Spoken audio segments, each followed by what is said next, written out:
В соответствии с планом, утвержденным министром внутренних дел Вальтером Будбо, в столице прошли рейдовые профилактические мероприятия, направленные на выявление административных правонарушений.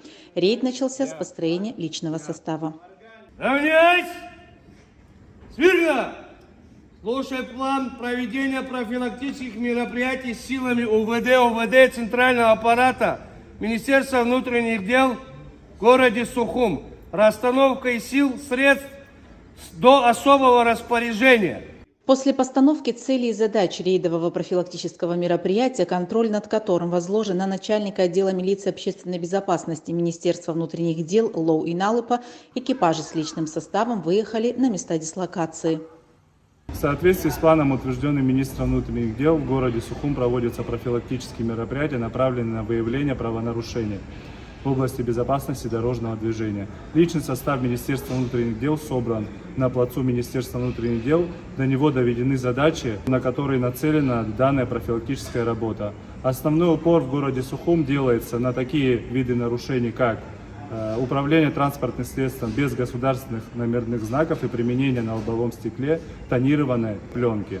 Также особый упор в работе делается на выявление водителей, управляющих транспортным средством в состоянии алкогольного опьянения.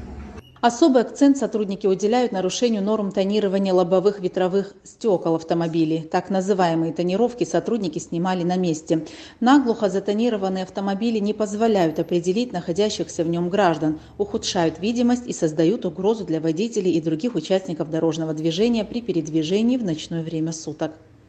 В ходе проведения профилактических мероприятий в городе Сухум сотрудниками управления ГАИ МВД Республики Абхазия совместно с отделом ГАИ УВД по городу Сухум было выявлено 281 нарушение правил дорожного движения, из них 15 за управление транспортным средством с применением запрещенной тонированной пленки и 17 административных правонарушений за вождение транспортным средством в состоянии алкогольного опьянения.